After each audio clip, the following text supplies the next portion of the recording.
Fala galera, tá começando mais um Spark, podcast de jovens aqui do Relevance. Tô aqui com o Iago em seu último dia de solteiro. Verdade. Você vai casar no civil também, né? Isso, então, amanhã é tudo junto. Amanhã é casório. Não sei o que tá fazendo aqui hoje, mas tá aqui. Tudo para entretenimento. Né? Tem que pagar o casamento. Justo. E estamos aqui com um convidado especialíssimo. Fala, Silas galera. Coutinho, pastor Silas. Tamo junto. Lá de Minas Gerais. Ele vai se apresentar um pouquinho melhor depois. A gente vai falar um pouquinho de algumas coisas hoje. O pitch do Vai Dar Namoro é só com o Gustavo. Você é só apresentação pra falar quem você é e tal. Mulheres que estiverem assistindo esse podcast aqui, tá solteiro, mande o número no comentário aqui. Quem sabe, né? Caia no CRM do pai. É o Tinder do Spark. Isso. É isso. Nosso papel também aqui é esse, beleza? Isso. Eu sou casado, o Iago tá casando, a gente agora tem que ajudar os brother a casar. Beleza? Galera, hoje a gente vai falar um pouco sobre o que tá todo mundo falando primeiro. A triste eliminação do Brasil para a Noruega. Para quem aposta, somos contra. Mas para quem aposta, o Brasil nunca tinha ganhado da Noruega em Copas em 4 jogos. Isso. 2 derrotas, 2 empates. Pra você ver que... Vergonhoso, bicho. E aí, como é que foi? Onde você estava? O Iago tava aqui. Eu tava comigo, aqui, né? E aí? É muito Qual triste, o sentimento de mais uma Copa e agora o maior jejum da história do Brasil? É que, cara, eu acho que a frustração maior foi 2018. Tipo, de ter muita expectativa. Eu falei assim, mano, agora vai. Porque era um baita time e tava bem encaixado, deitou nas eliminatórias também. O Brasil então, tava invicto nas eliminatórias. A cabeça e a expectativa tava lá no alto.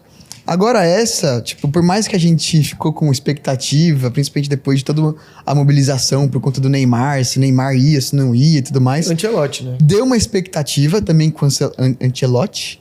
Isso. E aí, acho que a gente ficou mais empolgado com isso, né? Só que aí o Brasil não encaixou muito bem, aí jogou contra o Japão, deu uma expectativa, porque foi bem, pressionou o jogo inteiro, mas só conseguiu fazer no final. Sim. E aí a gente chegou pra jogar contra a Noruega, a gente achou que ia virar muito bem.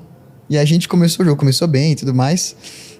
Só que não fez nada, né? Só ficou rodando a bola e não deu certo. Desperdiçou o que tinha pra fazer e aí deu ruim. Só que eu acho que é uma tristeza, mas no sentido de falar assim, mano, não é isso que a gente tá acostumado a ver.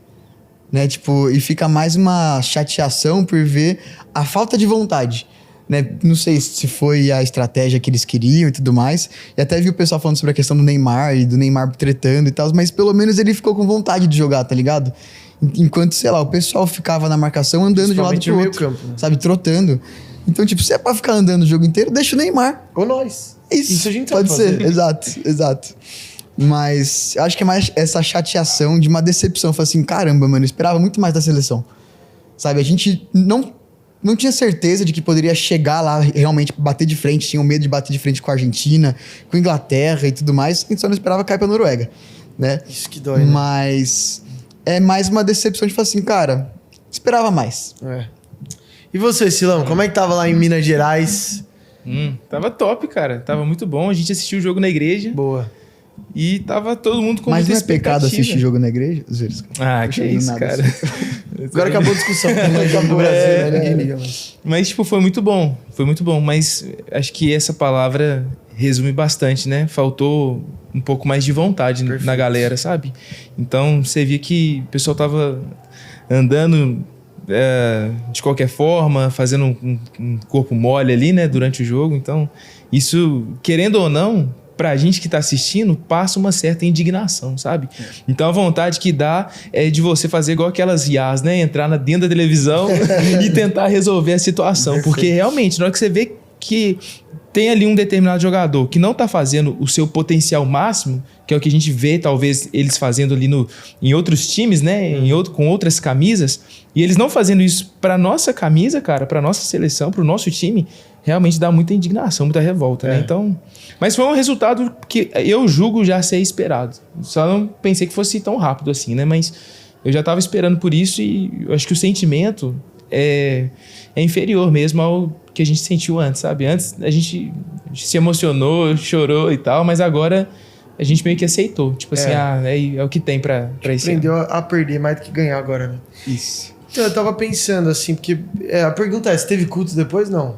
Teve, normalmente. Teve, e aí, como é que foi a vibe? Foi difícil, né? Como é que começa a celebrar depois de uma derrota, né? Então, o pessoal lá da banda, os músicos, tiveram que fazer tiveram que ter um jogo de cintura, né? Pra levantar o astral da igreja, da galera. Porque realmente tava aquele clima péssimo. Tava o pessoal bem desanimado, bem triste. Mas rolou. Então, cara, a gente tava aqui depois que acabou e eu precisava endurar com os voluntários. Tipo assim, logo depois que acabou.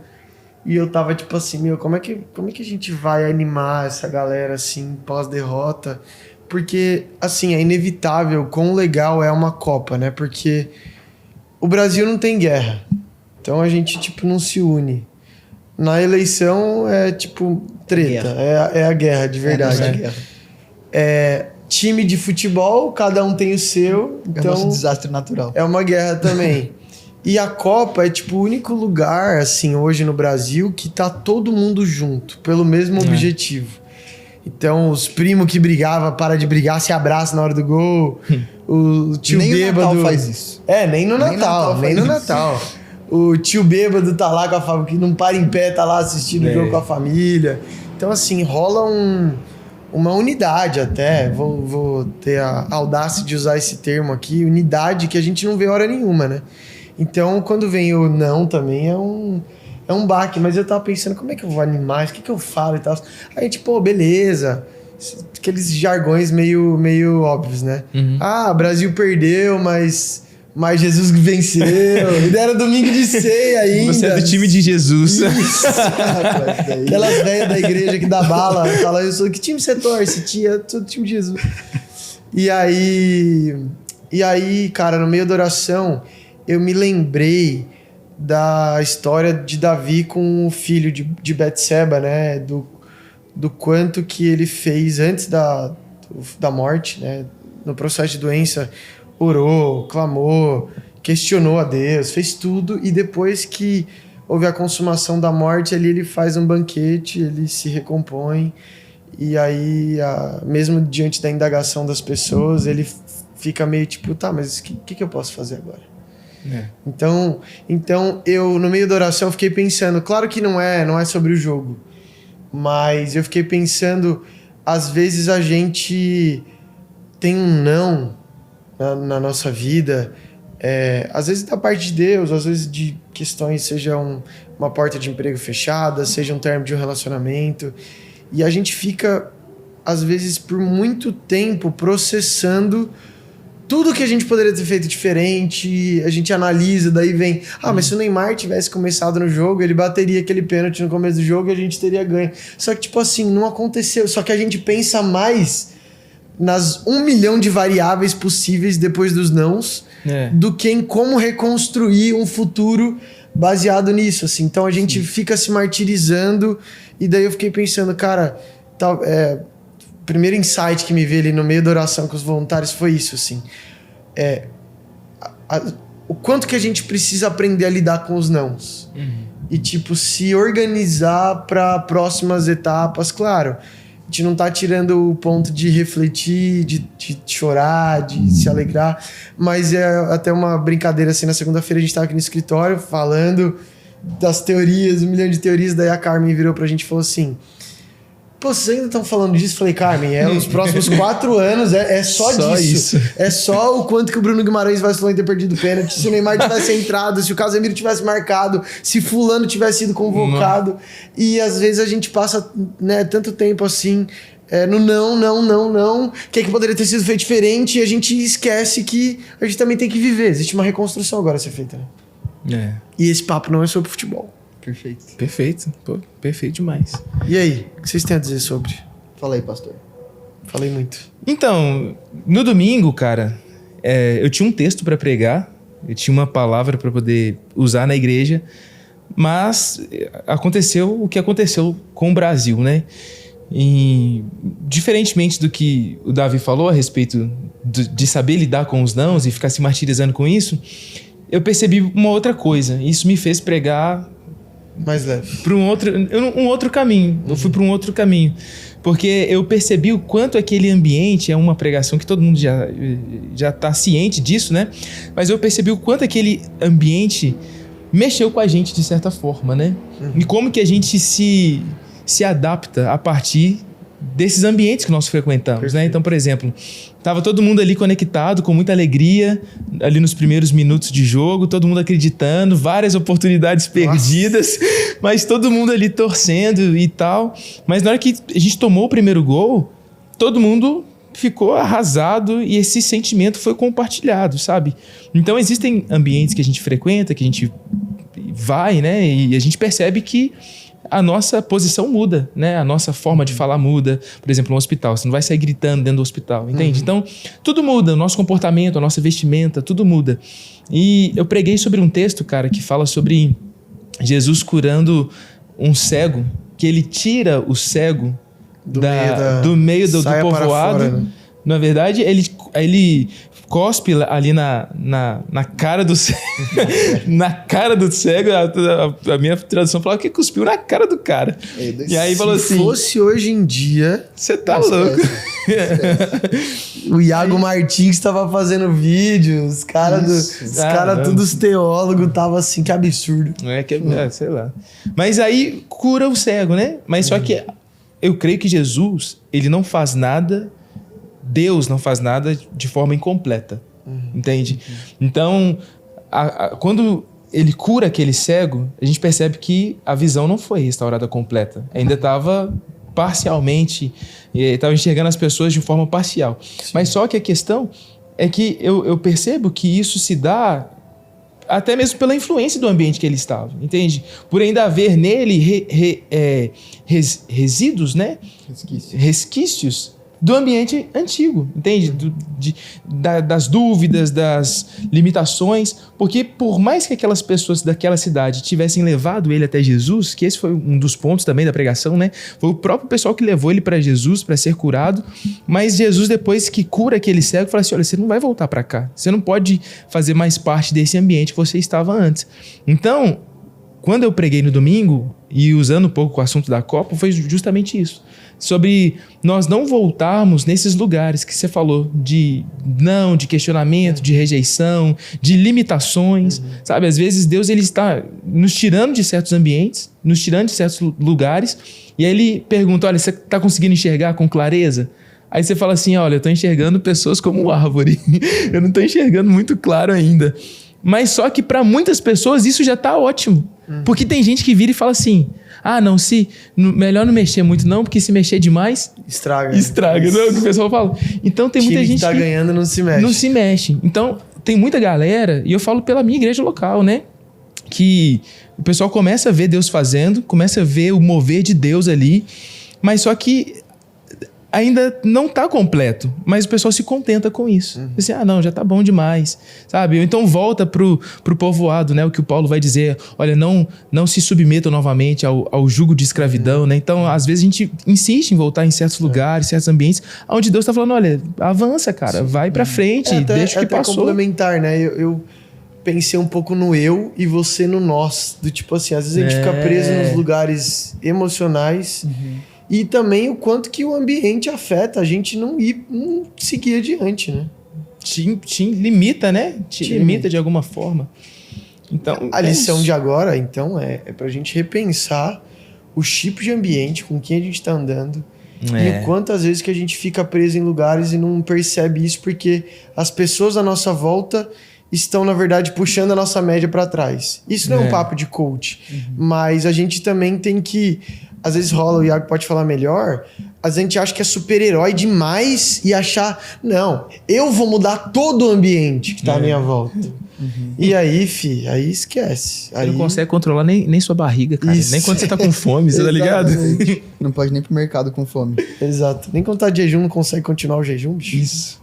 Cara, eu acho que toda vez que eu falo alguma coisa sobre frustração, eu sempre volto pra Kona, né? Que acho que foi minha frustração maior desses últimos anos.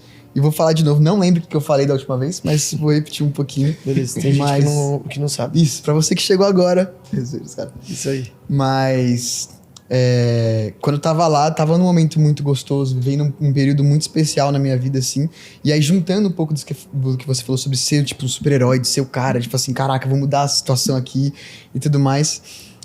Não sei se foi uma soberba, uma arrogância ou qualquer coisa do tipo, mas no momento eu entendi que era um direcionamento de Deus.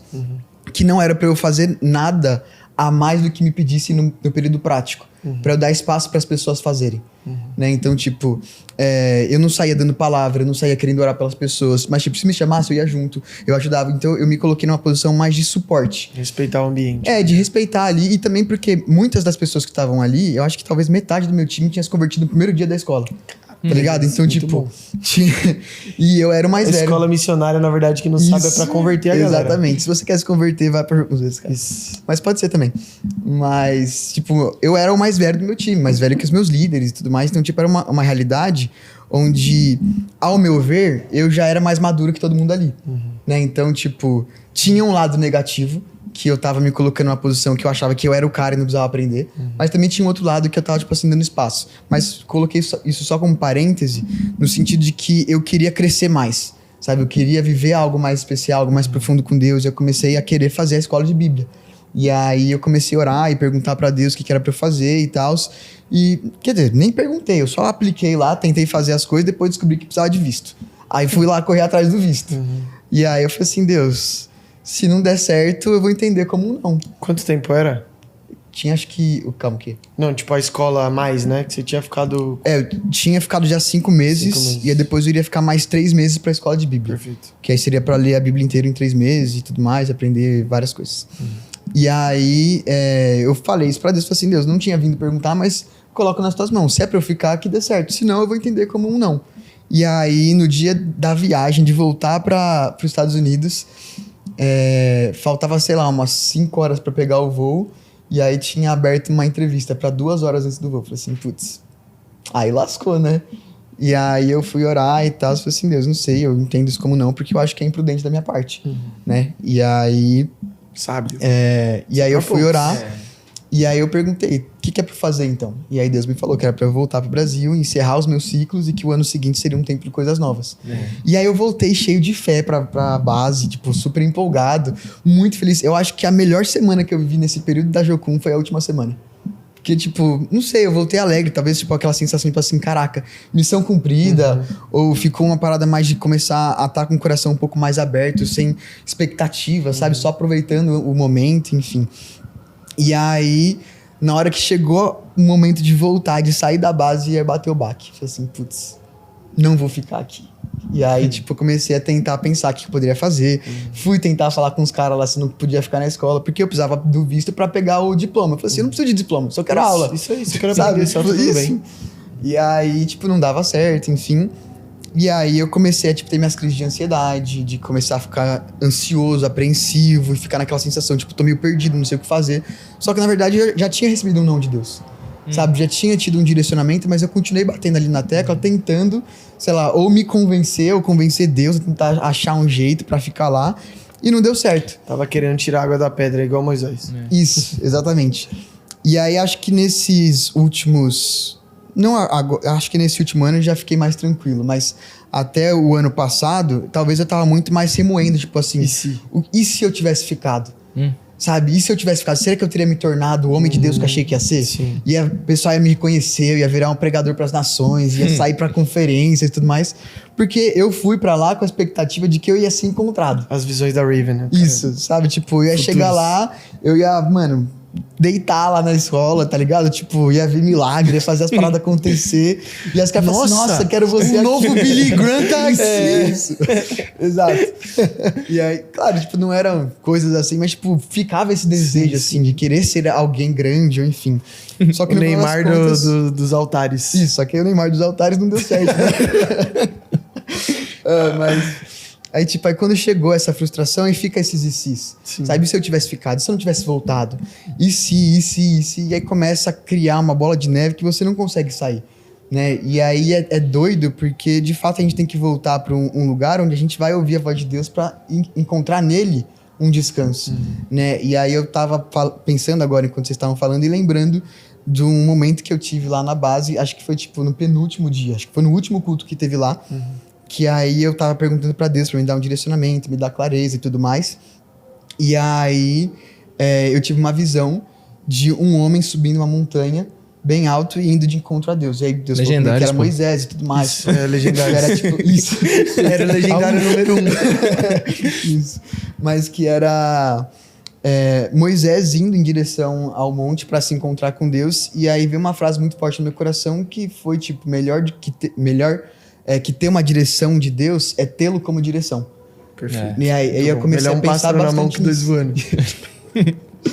Sabe? E aí eu comecei a lembrar um pouco disso agora, né? E pensando nisso. Porque realmente a resposta que a gente tem que ter diante de um não é se voltar para Deus. Perfeito. Sabe? Não é se voltar para o não que eu tive, por que foi não, o que poderia ter acontecido, ou como fazer aquele não se tornar um sim, ou ficar remoendo aquilo. Mas sair dessa zona, desse ambiente de frustração, de tristeza, de angústia, do que quer que seja, e passar a caminhar em direção àquilo que Deus tem. Sabe, aquilo que Deus... E o que Deus tem pra gente é que a gente tenha um encontro com Ele, porque a gente se pareça mais com Ele e tudo mais. Então, é muito louco isso. E eu tava lembrando de uma passagem, nunca lembro a passagem, mas é uma passagem bem pesada. Acho que é uma das passagens mais pesadas da Bíblia. Que é logo depois que acontece toda a Way, que os caras, mano... abusa da mulher, deixa ela arrebentada, depois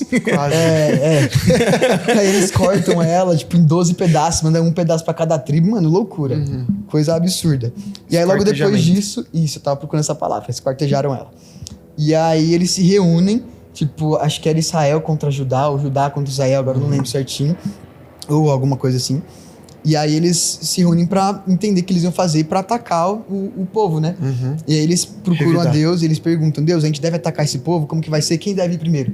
E aí Deus responde, tal povo vai primeiro, tipo, darei a vitória pra vocês. Eles vão lá e tomam um pau. Tipo, e aí? O que aconteceu?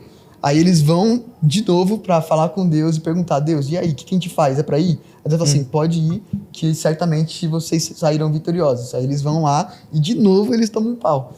E aí depois eles vão e aí eles chegam em Deus de novo, aí já começa a perguntar de novo, e aí fica já aquele desânimo e tal. Mas depois disso, Deus ele fala de novo, pode ir, que agora certamente te darei a vitória. E é legal que logo depois fala que eles se reuniram para pensar como eles iriam pra batalha. Né? Tipo, eles não só foram, mas eles se programaram para ir. Mas daí pode ser um outro ponto depois. Perfeito. Ou em outro podcast. Já é um bom ponto. Mas eu achei interessante a forma como sempre eles voltavam para ter um direcionamento de Deus. Sabe? Tipo assim, tive um não, o que eu faço? Volta para Deus. Tive um não, o que eu faço? Volta para Deus. Sabe? Para ter esse renovo e passar a ter um pouco mais de clareza de como que a gente deve prosseguir, o que a gente deve fazer e tudo mais. E claro, é muito difícil quando a gente recebe um não. Sabe? Claro, a gente pode passar pelo processo de luto, mas também, tipo, não fica muito tempo. Assim, talvez esse seja um baita desafio para nossa geração, né? Eu tava vendo que a nossa geração é a geração que mais está desiludida com construir a vida. Comprar imóveis. Achei que era com Hexa. Casar. Com Hexa também. Casar. Porque a gente acha que tá tão... É meio que o que aconteceu com o Brasil, mano. A gente tem mais medo de perder do que a vontade de ganhar. Se a gente compara, por exemplo, com os argentinos e tal, até a Colômbia que foi eliminada para a Suíça, mas, cara, você vê no olho dos caras o quanto que eles estão com vontade de ganhar. E a nossa geração tem mais medo de um relacionamento não dar certo, dela não ser milionária até os 30 anos, dela não ter o ministério que ela sempre quis, do que fazer. E daí não sai do lugar, a gente não sai do lugar. E aí, talvez, como o Iago trouxe agora, quando a gente vai tentar sair do lugar, tipo, a gente vai destrambelhado, sem estratégia, sem organização, recebe o não, daí a gente pensa, tá vendo, Deus? Por isso que eu não queria sair. Por isso que eu não queria ter saído, por isso que eu não queria ter tentado. E a gente fica, cara, dando volta.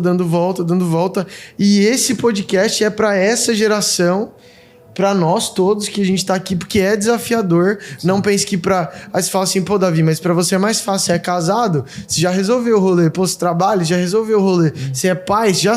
Cara, não existe vou usar uma frase do Flávio Augusto, né? Ele usa para questões até financeiras, mas isso serve pra vida. Estabilidade é uma mentira, bicho. Tipo assim, a gente... Pô, o Silão pode falar agora também. Pô, tá lá no ministério. Você acha que ele não questiona o ministério? A gente... Pô, eu tô casado. Você acha que a gente não questiona o casamento? A questão... Eu sempre falei isso pra Pri, pra minha esposa e pras pessoas que eu converso. O jeito que você falou parece ser uma das pessoas diferentes. Pra Pri, pra minha esposa. Não, que isso. Uma só. Pra Pri, que é minha esposa. Isso, perfeito. A gente não importa que a gente tenha dúvidas. Eu falo isso com o Iago também.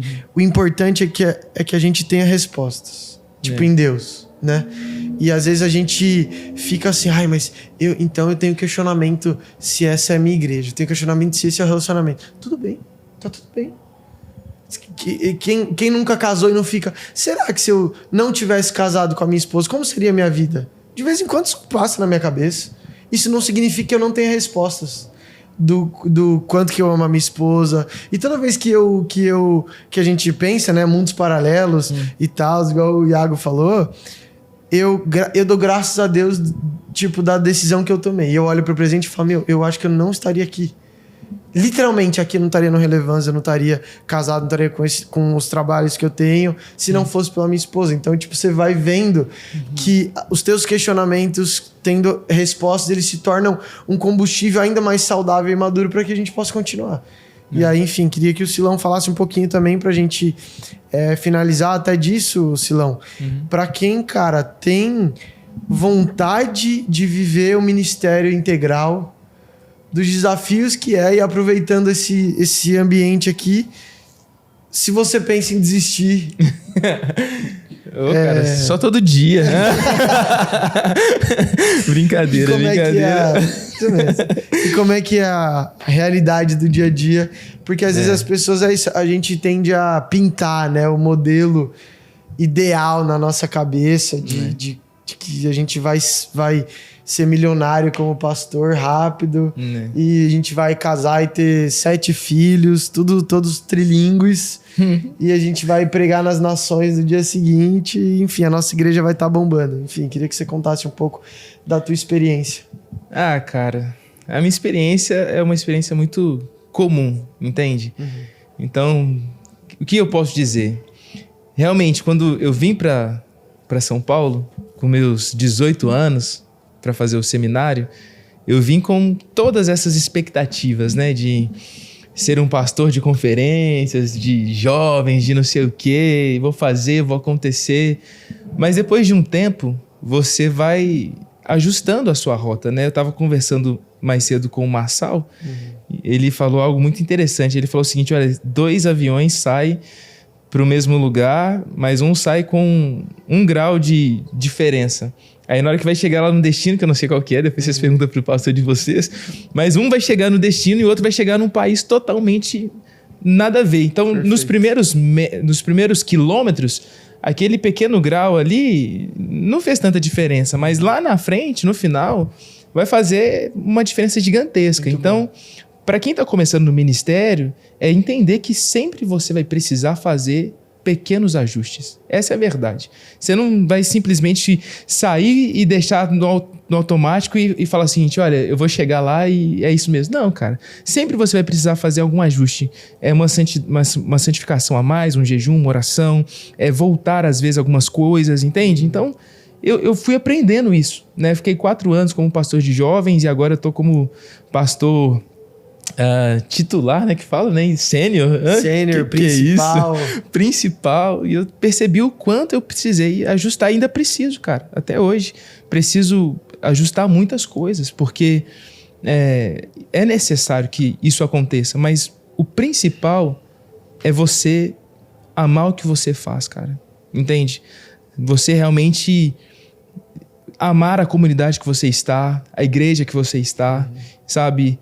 Pode ser que a sua igreja, cara, não seja a maior igreja de todas, ou a melhor igreja de todas, porque isso também não vai existir nunca, cara, entende? Isso não existe. Mas, irmão, ame a sua igreja, cara. Viva a sua igreja, ame a sua cidade, cara. Ame o seu bairro, entende? Ame aquilo que você está fazendo, sabe? É o que eu tenho tentado despertar nas pessoas e o que eu tenho percebido que Deus, ele está despertando em mim. Antes de vir pra cá, coincidentemente, eu tava vendo um podcast do Iago e o Iago falava o seguinte, que ele tava lá em Kona, né, limpando lá as coisas, Olha né? só fala de Conan, não tem como. Pois é, tava lá limpando lá o... Temos o único espectador desse podcast. O único Mas eu acho espectador que- desse podcast é de Minas Gerais. Tá virando Uma quase vergonha membro do pra canal você. já. Pô, eu tô até com a camisa daqui, pô, que isso? O Ice Cube me deu essa camisa de presente. Obrigado. O Iagão está que aqui me deu presente. essa aqui. Aí, o que acontece? Ele tava falando que ele tava limpando, né, Iago? Isso.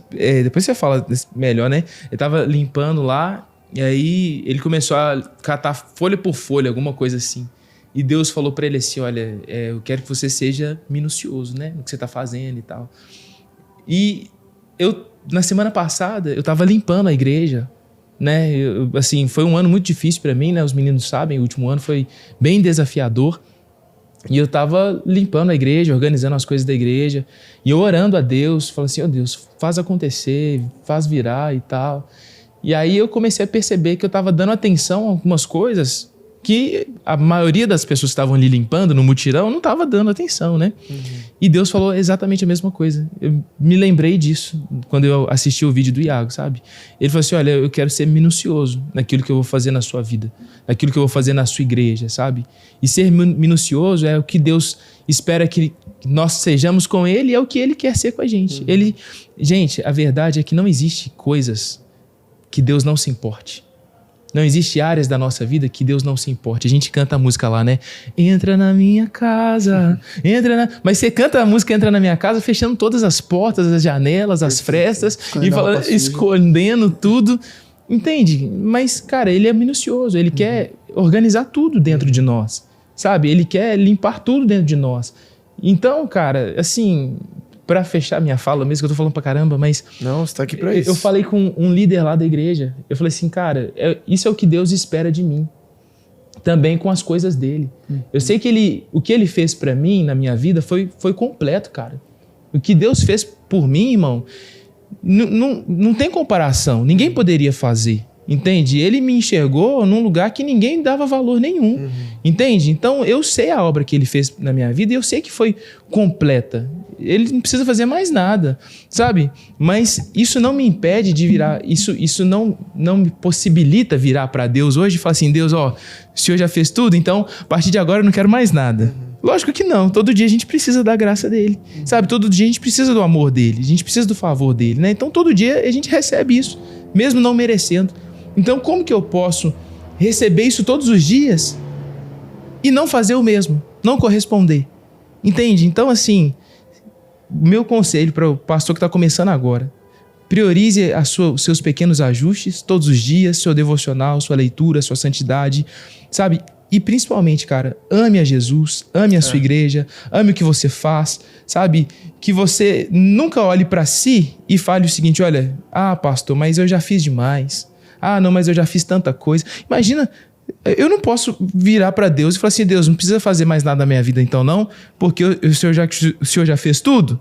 Não precisa me abençoar não. Pode deixar que de hoje em diante eu vou tocar o barco. Não, esse cômodo aqui eu vou resolver. Não, a gente precisa dele o tempo todo, cara. O tempo todo, porque a gente é dependente dele. Então, eu não posso, de forma alguma, recebendo esse amor de Deus, virar para ele e entregar menos do que ele me entregou. Eu nunca vou entregar na mesma proporção, mas eu posso me esforçar a isso, entende? Todos os dias, cara, eu posso mostrar para ele que realmente eu amo, cara. Assim como Pedro pisou na bola na primeira vez, mas na segunda ele acertou, cara. Você tá entendendo?